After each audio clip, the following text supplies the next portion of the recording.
Hello, मैं Airtel company से बोल रहा हूँ। आपके लिए शानदार ऑफ़र है। एयरटेल कंपनी ने आपको 1,00,000 रुपये इनाम और ज़िंदगी भर फ्री कॉलिंग दी है। कुछ इसी तरह कॉल फ्रॉड के शिकार हुए ठेला चालक। एयरटेल का ऑफ़र कहकर फ़ोन करने वाले ने अपने खाते में डलवाया 10,000 रुपये। मामला मधेपुरा ज़िले के सिंहेश्वर थाना क्षेत्र अंतर्गत झिटकिया गांव का है, जहां एक ठेला चालक जियाउद्दीन को फ़ोन आया कि आपके एयरटेल की तरफ से आपको 1,00,000 रुपये का इनाम दिया गया है और ज़िंदगी भर आप फ्री में किसी भी नंबर पर बात कर सकते हैं। आप एयरटेल के महत्वपूर्ण ग्राहक हैं। आप किसी भी सीएसपी पर जाएं, वहां जहां पैसे निकासी किए जाते हैं वहां पर मुझे दुकानदार से बात करवाइएगा। ठेला चालक यह सुनते ही सुबह का नाश्ता भी छोड़ दिया। खुशी के मारे वह सिंहेश्वर बाज़ार गया, जहां एक सीएसपी पर उसने दुकानदार को फ़ोन पर बात करवाई। बात कर रहे व्यक्ति ने अपना नाम सुबोध यादव बताया। उसने बताया कि वह एयरटेल का कोर मैनेजर है और उसे 10,000 रुपये देने हैं ताकि वह 1,00,000 का इनामी राशि ठेला चालक जियाउद्दीन को दे पाए।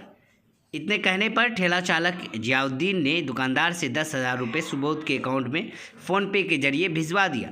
जब दुकानदार ने ठेला चालक जियाउद्दीन से पैसे भेजे हुए पैसे और कमीशन 10,100 मांगा तो ठेला चालक सुबोध के नंबर पर फ़ोन करने को कहा। जब सुबोध के नंबर पर फ़ोन किया गया तो नंबर स्विच ऑफ बताया। यह बात जानते ही ठेला चालक पैसे देने से इनकार करने लगा, जिस पर दुकानदार ने ठेला चालक को बंधक बना लिया। जिसके बाद उसके परिवार के लोग आए और दुकानदार को पैसे देकर छुड़ा कर ले गए। आप भी सुनिए कि पूरा मामला क्या है।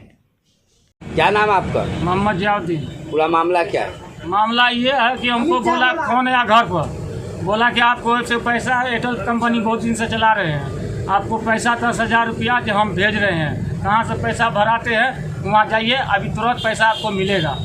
और वो बात किया, बोला बात कराओ, जहाँ से पैसा बात करते हैं ना, हम कहेंगे कि बात कराओ तो बात कराना।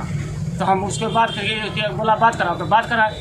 अब बात करने के बाद बोला कि ऐसा है कि 10,000 रुपया हम भेज रहे हैं। और ये अभी आगे क्या बोला, नंबर दिया या नहीं दिया, तुरंत उसमें भेज दिया। जब भेजने के बाद वो ये मैसेज वहाँ पहुँचा, ये कहता कि आप तो पैसा लाओ 10,000 रुपया।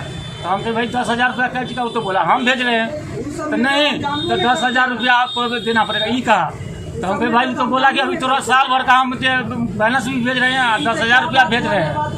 और बस इतने बात पर कहा कि 10,000, हम तो चौंक गए कि भाई 10,000 रुपया वो बोला है भेजने के लिए, हम कैसे देंगे आपको 10 रुपया? हम नहीं जानते हो। बस तो मोबाइल से बात कराए, हम बात किए, उसके बाद आलम से बात कराए हैं, समझे ना। अब ये बोला बैठो। हम क्या काम करते हैं आप? हम ठेली चलाते हैं। ठेला चलाते हैं। तो अचानक से आपको 10,000 का जो ऑफर आया तो आपको शक नहीं हुआ कि अचानक मुझे 10,000 क्यों दे रहा है? नहीं, इसका शक नहीं हुआ हमको। ये शक हुआ जो हो सकता है माता जो एयरटेल पर भेज सकता है, हम ये शक के मारे हम चले आए। रोशन कुमार। पूरा मामला क्या है? पूरा मामला ये है, ये आए मेरे पास, हमसे पूछे बैंक में पैसा लगाते हैं, हम बोले हाँ लगाते हैं। तो बोले 10,000 लगाना, कितना लीजिएगा? बोले हम 100 रुपया लेंगे 10,000 का, 10,100 लगेगा, ठीक है। इसके बाद ये बात कर रहे थे, लाइने पे ही उनके लाइन पे ही बने हुए हैं, उसका लाइन डिस्कनेक्ट नहीं किए, ठीक है। उसके बाद कहा ये लीजिए भाई साहब, मेरे भाई साहब है, नंबर दे रहे हैं, इनके नंबर पे डाल दीजिए, ठीक है। हम 10,000 डाल दिए। उसके बाद इनसे पैसा मांगते हैं, तब ये अपने क्या क्या बोलने लगे पता नहीं। क्या बोले फिर पैसा मांगे? फिर बोले वो भेजेगा ना, ये तो हमको उससे उस टाइम तो हमको नहीं बोला, आपके नंबर पे पैसा आएगा, आपको देना है। ये बोले मैं इसका फ़ोन पे नंबर है, इस पे 10,000 भेज दीजिए। आप फ़ोन पे 10,000 भेज? 10,000 डाल दिए। अब मेरा सुबोध यादव उसका नाम है। हाँ, सुबोध यादव। ये भी बोले सुबोध यादव के नाम पर। हम यहाँ मोबाइल पर कंफर्म किया, हाँ, उससे भी हम उससे हमको बात कराए, ठीक है। बोले सुबोध यादव, बोले हाँ सुबोध। आपसे उनकी क्या क्या बात हुई? वो बोले हाँ, वो हमको सिर्फ नंबर दिया, फ़ोन पे नंबर, और बोले 10,000 डाल देने के लिए ही बोले, हम डाल दिया, और कोनो बात नहीं हुआ। उनसे हमको कोनो बातें ना, सारा बात इनको है।